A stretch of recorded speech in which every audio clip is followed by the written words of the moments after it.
representing GBM, which consists of Nutron, GB, and myself. My name is Randy Brooks. I'm 25. I've been DJing since I was about 13 years old. I'm the official DJ for GBM. These days we're working on a project. We have a song coming up with Shal.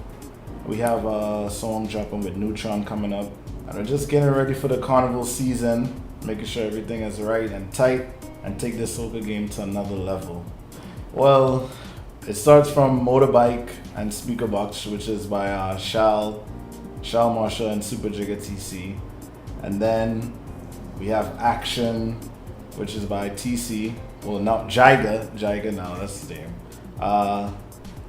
We also produce Bend Over for Marshall. We have Ravi B, Shal, Destra, Jaiga, Nutron, Ravi B, Kes, and the list goes on and on and on and on and on. Lots of songs, you know. The team came together from, it started since we were young and we didn't even know. It was like, my father used to DJ with the original GB, God bless, who's dead now, rest in peace. And Nutron's mother was best friends with GB's wife. So we all grew up kind of basically around each other, but not really knowing each other. So, and then when GB came and formed this clique, I don't know, he found us from in the jungle or something, and he just brought us together and said, hey, well, you're here. And it just so that we had that connection, and we all just formed together and made this GBM thing, and now it's crazy. It's the biggest thing outside right now. Well, I started when I was about 12 years old.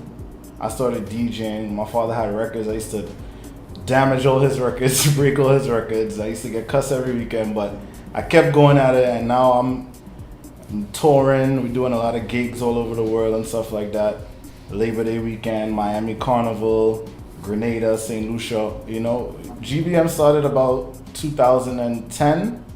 Only? Yeah, it just started 2010. But we've had communication with each other. I met Nutron in 2004 or 2005. Nutron and I grew up in New York. I was born in New York. Oh, okay. Yeah, so Nutron basically moved from Trinidad to New York. GB used to live in Trinidad, which he was a part of Downtown Outlaws back in the days. Then he moved to New York. He met up with the original GB, God bless, and he passed away, and GB took over the name of the original GB, God bless. We have our regulars when it comes to production, and we also try to work with new people. It's all about it's not about the money, it's about the vibe, the communication you have with the artists. You know, how you try to bond with the artists and get to know them better on a personal level, so the music could sound better. So it just don't sound like somebody's giving you money to write them a song and it just rush and it doesn't sound good. It doesn't have the quality. You don't feel the happiness in the music. Every morning I wake up, I sit down and I study how can I take the GBM brand to another level.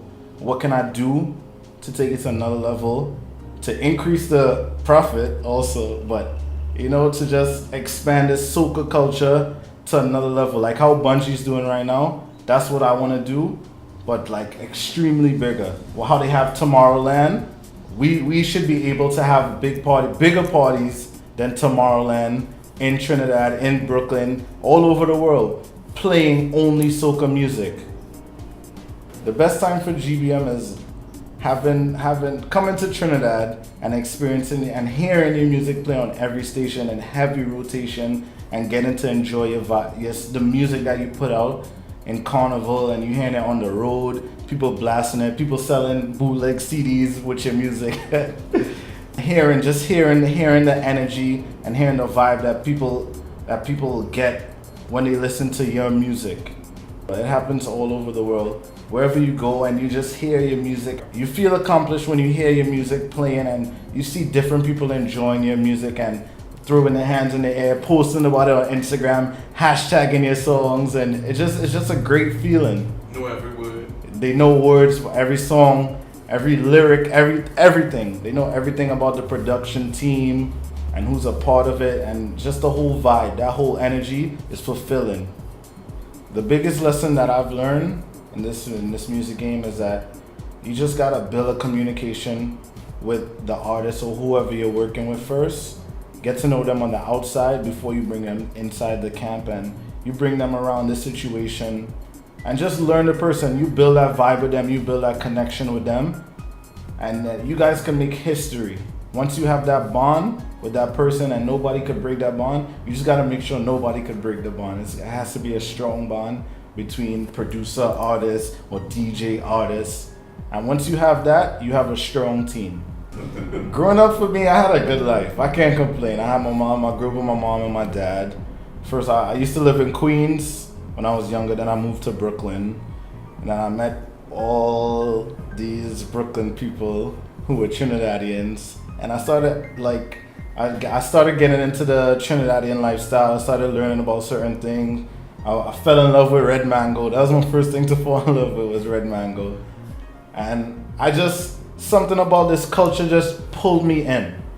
And it just I just loved it. I fell in love with it when it pulled me in, and I just couldn't let it go. And then, my father was DJing, so I always had music in my heart. So I used to always listen to music on the weekend time. He'd go in the backyard, hook up his turntables and plug in and everything, and we just have that energy. You just hear soca and you just feel that vibe, and you just love that vibe. Yeah, Trinidad roots? No. So you're all American? My grandfather is from Nicaragua. Yeah. And my father was born in the States in America.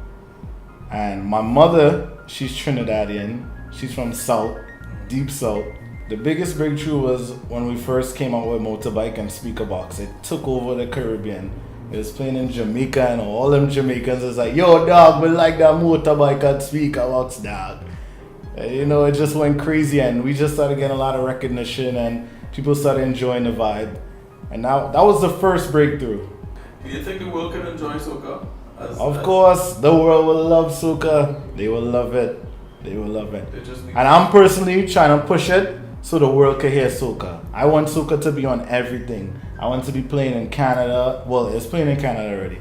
I want soca to be playing on Hot 97 in Brooklyn, and Power 105, all those stations in New York or all over the United States. I want soca to be mainstream soca. If I wasn't a DJ, I wouldn't be alive, man. I don't know. I just love DJing. And I just want to promote my brand. I just want everybody to just feel the love for GBM, how I feel the love, and how I enjoy being a part of this group with Nutron and GBM, how we have so much fun, and the things that we do, we just enjoy our life to the fullest. We got some hits coming. Just look out. Trinidad, look out for it. It's all over the world. My OMG moment in my life is when we sat down in our hotel room in Washington, D.C. with GB, Marshall, and myself. And they said that they wanted to form GBM. And GB was like, you're going to be the DJ aspect of GBM. And that was my OMG moment. And at that moment, my heart just stopped, because I'm I'm with two of the biggest people in the soca game, and they're bringing me into something that I know personally is gonna be crazy when it evolves. And that just had me wow. I was just wow. That was my OMG moment.